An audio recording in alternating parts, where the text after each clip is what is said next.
ముందరగా భోగి పండగ శుభాకాంక్షలు. భోగి పండగ రోజున తెల్లవారుజామున మనము భోగి మంటల్ని వేస్తాము. ఈ భోగి మంటల్ని వేయటంలో ఉన్నటువంటి ఆంతర్యం ఏమిటి అంటే, ఇప్పటి వరకు కూడాను మనకి దక్షిణాయనం ఉంది. ఈ దక్షిణాయనం అయిపోయి ఉత్తరాయణంలోకి వెళుతున్నాము. అంటే ఈ చలి అనేటటువంటిది కొద్దిగా తగ్గుముఖం పట్టేటటువంటి పరిస్థితులు ఉంటాయి ఈ సమయంలో.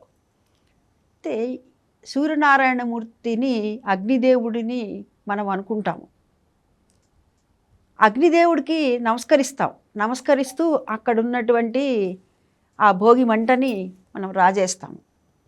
అంటే ఎట్లా పడితే అట్లా భోగి మంటలు కూడా వేయకూడదని చెప్తారు పెద్దలు. అక్కడంతా కూడా చక్కగా శుద్ధి చేసి, కళ్ళాపులు చల్లి, ముగ్గులు పెట్టి, ఆ తర్వాత మాత్రమే అక్కడ అంతా కూడా ఏర్పాటు చేసి, భోగి మంటకు ఏర్పాటు చేసి భోగి మంటలు వేసుకుంటాము.